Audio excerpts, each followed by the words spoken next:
Tu me peux pas jouer perso parce que je t'ai vu au All-Star Game et tu voulais absolument marquer sans jamais lâcher la balle.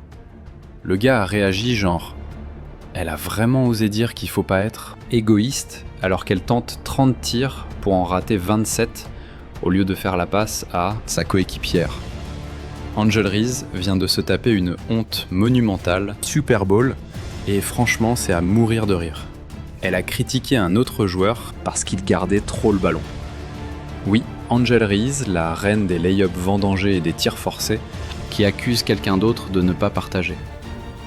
C'est l'hôpital qui se fout de la charité. Son hypocrisie est plus épaisse que sa sélection de tirs douteuse. La NFL a posté ça hier soir. Légende de LSU, Angel Reese et Jayden Daniels. Mettez pas Jayden dans le même sac que cette tocarde d'Angel. C'est une légende uniquement dans sa propre tête. Plein de gens ont flingué le mot légende. Légende et Angel Reese ne devraient jamais se trouver dans la même phrase. Reese rêve d'être une légende comme Caitlin Clark, MDR. On connaît la musique. Ça balance des briques, ça gonfle les stats avec des rebonds sur ses propres. Raté, et ça fait genre les doubles-doubles valent quelque chose. Alors que plus de la moitié des points vient du nettoyage de ses propres boulettes. Et pendant ce temps, son équipe se met mystérieusement à mieux jouer dès qu'elle est sur le banc. Elle est là, à courir après le buzz, comme si ça lui devait du fric au lieu de, tu sais, vraiment bosser son jeu. Angel a débarqué avec la marchandise en vitrine. On voyait bien que le business était partout, ça débordait de tous les côtés. Elle est pas douée au basket, alors elle doit montrer de la peau pour rester pertinente. Pendant que ses coéquipières charbonnent à la salle. Angel Reese fait la belle, Super Bowl à essayer de voler la vedette, comme si elle passait un casting pour de la télé-réalité. Mais voilà le twist. Gros retour de bâton. Même ses propres fans n'ont pas pu la défendre ce coup-ci, le reprochant de privilégier la célébrité au basket. C'est la saison Unrivaled, elles ont match demain. On s'attendrait à ce que Angel Reese soit sur le terrain, enfermé au labo, à vraiment bosser dur. Sauf que non. Pendant que Reese jouait les icônes de mode au Super Bowl, Caitlin Clark faisait ce qu'elle fait toujours, le boulot. Clark n'a pas besoin de saps flashy ou de moments viraux pour exister, son jeu parle pour elle. Alors que Reese faisait les gros titres pour les mauvaises raisons, Clark dominait, tranquillement, inspirant la relève et rappelant au monde pourquoi elle est sur un niveau complètement différent. En fait, Clark n'est même pas allé au Super Bowl pour s'assurer de placer sa séance d'entraînement et accueillir sa nouvelle coéquipière à Indiana. Dewana, bonheur. On sait que Caitlin Clark est aussi à la Nouvelle-Orléans pour gérer le business, frérot. Elle gère son truc avec Gatorade, elle a une pub Nike qui va sortir, elle fait des exercices, elle est pas sur le tapis rouge à moitié à poil. Je te le dis mon pote, Caitlin Clark a l'air de gérer tout ce qu'elle doit faire avant de retourner dans l'Indiana et finir de se préparer pour la saison 2025. Et parlons d'impact parce que les chiffres ne mentent pas.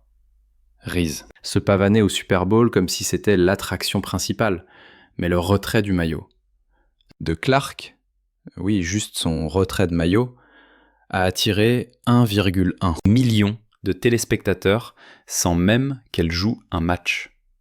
C'est ça. Clark n'a même pas eu besoin de toucher un ballon pour exploser les audiences des vrais matchs de Reese qui n'arrivent même pas, après à gratter 100 000 téléspectateurs dans un bon jour.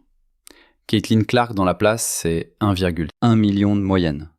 Angel Reese n'a même pas réussi à passer la barre des 100 000. Allez, que ceux qui disaient que le monde entier regardait pour vous me le redisent en face. La vérité crève les yeux. Caitlin Clark vise la grandeur.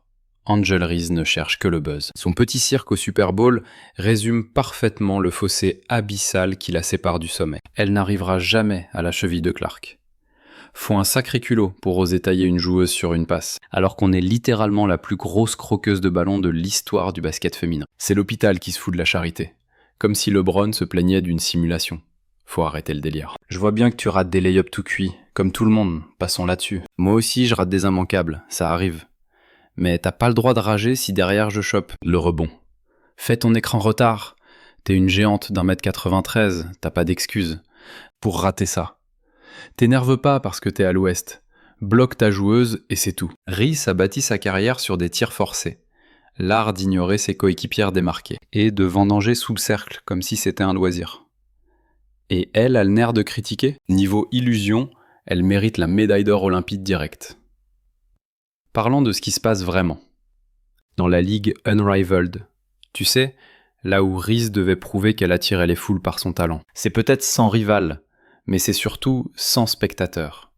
Soyons honnêtes, on peut enrober la pilule tant qu'on veut, mais si t'as pas Caitlin Clark sur le parquet ou l'étiquette du tournoi NCAA, le basket féminin retombe dans l'anonymat. C'est le néant. Zéro. Nada. Angel Reese peut bien s'agiter dans sa ligue, mais qui a envie de voir une grande perche d'1m98 rater des paniers faciles? Sûrement pas moi. Angel Reese se plante royalement, ses matchs sont une purge à regarder, un bêtisier qui tourne en boucle. Lay-up foiré, tir forcé, stats en mousse. Elle prend 5 tirs, juste pour en mettre un, et ses fans réagissent comme si elle claquait des triples-doubles de génie. Mais on va pas se mentir, elle ne fait que ramasser ses propres déchets au rebond. La triste réalité, c'est que beaucoup regardent juste pour se moquer de ces compilations de ratés. Y a-t-il quelqu'un d'autre, en WNBA ou en NBA, qui abuse autant qu'elle? Regardez le match de ce soir. Troisième quart-temps, en 16 secondes chrono, Reese a pris 4 tirs, raté les 3 premiers, récupéré le rebond offensif sur ses propres briques pour enfin rentrer le 4e. Et on appelle ça un double-double? On se croirait revenu à l'époque des Chicago Sky l'an dernier. Voici la vérité brutale. Son équipe joue mieux quand elle n'est pas là. C'est pas une opinion, c'est un fait avéré. Dès qu'elle pose ses fesses sur le banc, l'attaque se fluidifie. La défense se resserre, et soudainement, ça ressemble à du vrai basket. Si elle était vraiment la star qu'elle prétend être, son absence pénaliserait l'équipe au lieu de la bonifier. Les fans d'Angel Reese célèbrent encore un double-double en carton, mais je comprends pas comment. On peut se contenter de ça. Changeons de disque maintenant et parlons de Caitlin Clark. Elle n'a pas besoin de forcer, pas besoin de gonfler ses stats artificiellement. Elle domine, tout simplement, avec une aisance folle. Et le plus dingue dans l'histoire, Clark n'a même pas eu besoin de jouer pour éclipser Reese. Pendant que l'autre faisait le buzz, avec ses pitreries au Super Bowl, Clark n'avait même pas besoin de se montrer. Sa pub Nike fait des millions de vues, elle explose les records sans lever le petit doigt. Pendant ce temps, Reese rame pour que les gens s'intéressent à son niveau de jeu réel. La seule présence de Clark suffit à faire exploser l'audimat, c'est une machine, alors que Reese doit miser sur la polémique pour qu'on daigne parler d'elle. C'est hallucinant. Juste par sa venue, c'est devenu le 2e match universitaire le plus regardé de l'histoire. C'est une dinguerie qui prouve que sa popularité est au sommet absolu en ce moment. S'il y a bien un truc à dire sur les fans de Caitlin Clark, c'est qu'ils la suivront jusqu'au bout du monde. Faut arrêter de se voiler la face, la différence saute aux yeux. Une joueuse ne pense qu'au basket. L'autre ne vit que pour la célébrité. Clark s'enferme à la salle, focus, pendant que Reese court après les photographes, à se plaindre des salaires de la WNBA et à jouer la victime dès que le vent ne tourne pas en sa faveur. Quoi qu'elle s'imagine être, ou qu'elle pense faire de l'audience, c'est faux. Les gens changent de chaîne quand ces matchs commencent, et vont voir ailleurs. Ils zappent. Son petit numéro de cirque au Super Bowl a juste mis en lumière tout ce qui cloche chez elle. Elle a une grande gueule, mais quand faut assurer sur le terrain, il n'y a plus personne. Que des lay-ups ratés et des excuses bidons. Pendant qu'elle essayait de voler la vedette, Clark faisait ce qu'elle maîtrise le mieux, charbonner son art, inspirer des millions de gens et prouver qu'elle est la vraie patronne du basket féminin. Le truc dingue, les chiffres ont explosé, ceux de la cérémonie de retraite du maillot de la légende. NBA, Kobe Bryant, le 18 décembre 2017. Le match Iowa contre USC du 3 février est aussi le 2e match le plus regardé de l'histoire de la NCAA, juste par sa simple présence. Si Angel Reese voulait vraiment progresser, elle se tuerait à l'entraînement pour bosser sa finition au lieu de se pointer à chaque gros événement comme une Kardashian du pauvre. Mais c'est bien là le problème. L'excellence ne l'intéresse pas, elle veut juste la célébrité. C'est pour ça que le niveau d'Angel Reese ne décollera jamais, les gars. Sa mère lui monte le bourrichon et ses fans sont exactement pareils. Zéro remise en question. Frérot, imagine le délire. Tu joues au basket devant la planète entière, les gens critiquent ton jeu en permanence, tu fais n'importe quoi sur le parquet, il y a toutes les preuves en vidéo de ce que tu dois corriger et de tes ratés. Et là, t'as ta mère, assise à côté, qui te sort « Laisse tomber, les écoute pas ». C'est le pire conseil possible. Alors que la Ligue Unrivaled se bat pour exister, Reese fait quoi? Elle sèche l'entraînement, lance un podcast, pleurniche sur sa paye et court après chaque soirée people possible. Ses priorités sont claires comme de l'eau de roche, et devenir une meilleure basketteuse n'en fait pas partie. Capte pourquoi Angel Reese est comme elle est, mec. Regarde comment sa daronne lui parle, juste en mode te prends pas la tête avec eux, frère. Mais après, vous avez le seum, parce que le monde entier l'aime pas et parle mal d'elle, c'est ça? Et ensuite, elle ose dire « Oh, tout le monde rate des lay-ups, j'en ai marre ». Alors oui, plein de joueurs en ratent, mais personne ne les vit traite comme Angel Reese. De son côté, Caitlin Clark est la définition même de la détermination. Elle loupe pas les entraînements, elle cherche pas le buzz. Même au but, Super Bowl, elle faisait des exercices, restait dans sa bulle et représentait le sport avec classe. C'est toute la différence. L'une bâtit une légende, l'autre se construit. Une galerie photo pour Instagram. Techniquement, t'es la pire finisseuse de la ligue, donc ça veut dire que t'es dernière, tout en bas du classement, t'es la plus nulle, et personne ne rate autant que toi. Bon sang, c'est pas sorcier. Les prétendus experts fans d'Angel Reese, c'est pas de la physique quantique. C'est dingue, vous. Arrivez juste pas à être honnête avec cette fille. C'est pour ça qu'elle a l'air perdue, à Unrivaled. Et voilà le coup de théâtre. Même les propres fans de Reese commencent à saturer. Ils ouvrent enfin les yeux sur la vérité. C'est que du vent. Elle se plaint d'être sous-payée, mais ne fait pas les efforts pour prouver qu'elle mérite mieux. Pendant ce temps, Clark montre l'exemple aux jeunes athlètes en se focalisant sur sa croissance. Et vraiment, c'est bien beau de vouloir progresser, mais faut être réaliste. Si Steph Curry débarque quelque part, c'est l'émeute. Pour Caitlin Clark, c'est pareil, sa présence génère une avalanche de contenu. Il y a des niveaux. De célébrité, et disons les choses comme elles sont, Caitlin Clark joue dans la cour des très grands, peut-être même au sommet. Le problème avec Reese, c'est qu'elle court après la fame plutôt que la gloire sportive. Elle se plaint d'être objectifiée, mais elle se pointe au Super Bowl avec une tenue qui a mis mal à l'aise même ses fans les plus fidèles. C'est pas juste une question de basket, c'est un problème de mentalité. Caitlin Clark est là pour bâtir un héritage, exploser les records, élever le niveau du jeu et inspirer la prochaine génération. Angel Reese, elle essaie juste désespérément de rester pertinente. Et si vous vouliez une preuve de ce fossé grandissant, jetez un œil au dernier classement ESPN. Caitlin Clark trône confortablement, tout en haut, confirmant son statut de force dominante du basket mondial. Elle ne brise pas seulement les records sur le parquet, mais aussi ceux de l'audimat et de la présence médiatique. Son nom est devenu synonyme de succès. On a sous les yeux le classement ESPN des joueuses WNBA actuelles et Caitlin Clark est classée super haut. Certains diront qu'elle n'est pas encore assez haut, mais je pense que ça va en surprendre plus d'un. Je vais vous le dire cash. Angel Reese est portée disparue du top 10. Elle est hors jeu. T'es pas invité à la fête. Désolé, mais sans rancune, on te voit pas. Pendant ce temps, Angel Reese gratte à peine le top 15. Pour quelqu'un qui a une si grande gueule, elle occupe une place, qui hurle un seul mot. Surcoté. Ce classement met à nu ce qu'on répète depuis toujours. La hype, ça va 5 minutes, mais faut assurer derrière avec des résultats. La place de Reese sur cette liste n'est pas un hasard. C'est le résultat logique, quelqu'un qui se concentre plus sur son buzz TikTok que sur son tir en suspension.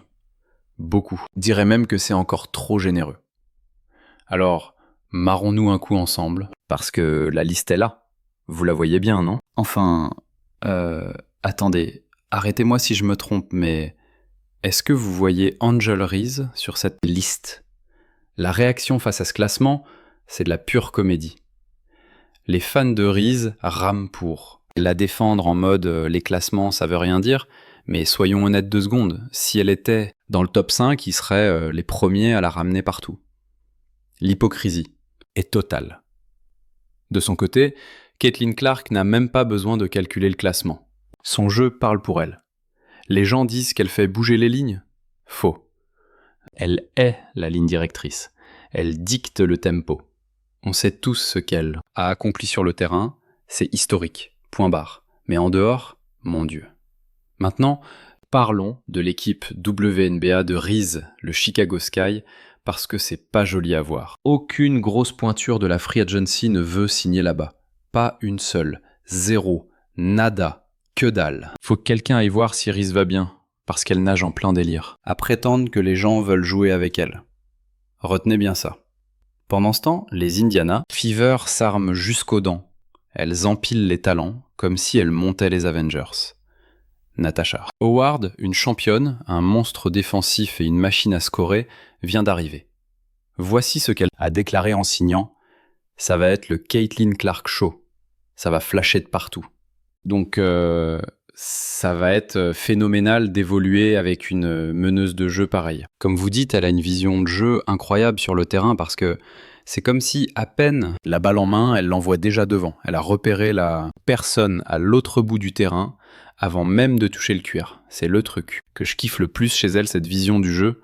Franchement, j'ai trop hâte d'y être. Pour réceptionner ses passes laser et lui offrir toutes les passes décisives qu'il lui faut, voici DeWanna. Bonheur, 1m93, un véritable cauchemar ambulant pour la défense. Scoreuse d'élite et membre du gratin de la WNBA. Devinez quoi ? Elle vient de déclarer la guerre sur Twitter à tous les détracteurs du Fever. Elle est montée au créneau à 2 reprises en ligne. La première, pour remettre à leur place les fous furieux qui s'en prennent à elle en ce moment, parce qu'elle a rejoint le Fever. Et puis on a Sophie Cunningham, qui ramène du piment, du charisme et assez de trash talking pour faire disjoncter une salle entière. Et avec qui voulait-elle jouer ? Pourquoi tout le monde déteste Caitlin Clark ? Et toi, est-ce que tu détestes Caitlin Clark ? Allez, accouche mec. Absolument pas. Je pense que c'est une tueuse. Je la connaissais pas vraiment avant, mais pendant le week-end du All-Star Game, on s'est un peu taquiné par message interposé, et franchement, elle est adorable. Elle a une pression monstre sur les épaules, et je crois que les gens ont toujours la critique facile envers ceux qu'ils ne connaissent même pas, ou dont ils n'ont jamais vécu la situation. Pour moi, je trouve qu'elle gère la pression super bien. Elle fait des choses incroyables pour le basket féminin, et je suis fan. Genre, j'adorerais jouer avec elle un jour, pour de vrai. Et Sydney Coulson, même si elle va pas empiler les minutes, elle est sur le point de transformer le vestiaire en l'endroit le plus fun et survolté que le Fever ait jamais connu. Une alchimie qui crève le plafond. J'ai parlé à Sydney Coulson aujourd'hui de sa signature, avec l'Indiana. Elle a dit que Kelsey Mitchell était en fait la toute première. Personne qu'elle a contacté parce que elles ont tissé des liens en jouant en Liga U ces 3 dernières années. Elle a aussi dit qu'elle avait entendu beaucoup de bien de Caitlin Clark de la part de sa deux-mère, coéquipière des Aces, Kate Martin. Du coup, la décision a été facile à prendre. Vous voyez le schéma se dessiner. Elles ont toutes choisi l'Indiana. Elles ont toutes choisi de jouer avec le Fab Four, composé de Caitlin, Aliyah Boston, Kelsey Mitchell et Lexi Hull. Alors pendant que Reese est occupé à courir après le buzz, le Indiana Fever est en train de bâtir une dynastie. Le Fever est là, et pas juste pour faire de la figuration, mais pour dominer. Vous savez que je suis super excité et je valide totalement la plupart des mouvements que le Indiana Fever a opérés. Il n'y a pas eu un seul échange ou recrutement du Indiana Fever que j'ai pas soutenu. Je suis à fond derrière chaque décision et je tiens juste à dire que le fait que le Indiana Fever soit allé chercher ces joueuses d'exception comme une Natasha Howard, une DeWanna Bonheur, une Sophie Cunningham, le fait qu'ils aient recruté ces immenses talents prouve qu'ils croient en la grandeur actuelle de Caitlin Clark. Ils adhèrent totalement à la vision Caitlin Clark. Et ça me rend heureux parce que ne traite pas Caitlin Clark comme une rookie qui sera bonne dans 10 ans, non. Il la traite comme la superstar qu'elle est déjà aujourd'hui. Le Super Bowl a été le coup de grâce. Pendant que Reese était occupé à essayer de faire le buzz sur Twitter, Clark prouvait une fois de plus pourquoi elle est le plus grand nom du sport. Et voici la réalité. L'écart entre elles ne se réduit pas, il se creuse. Caitlin Clark fait la une pour toutes les bonnes raisons. Alors qu'Angel Reese cherche l'attention, se cherche des excuses et sombre dans l'oubli. Le Super Bowl n'a pas affiché Caitlin Clark, il a affiché Angel Reese. N'arrive pas à croire que quelqu'un ait vraiment publié cet extrait pour essayer de la valoriser. Ça la rend ridicule. Je suis choqué, c'était pathétique. Et puis, quand elle met enfin son lay-up, on célèbre ça, sérieusement, avec Caitlin. Aux commandes, le Fever s'apprête à rendre la ligue très nerveuse. Si les adversaires pensaient avoir le temps de souffler, c'est une grave erreur. La saison n'a même pas démarré, mais sachez-le, Caitlin Clark et le Fever de l'Indiana débarquent pour tout rafler, et elles ne sont pas là pour faire dans la dentelle. Vous validez ? Balancez vos avis en commentaire, explosez le pouce bleu, abonnez-vous et activez toutes les notifications pour ne rien rater de l'actu. Cliquez sur la vidéo à l'écran et on se capte très vite. Pour la prochaine.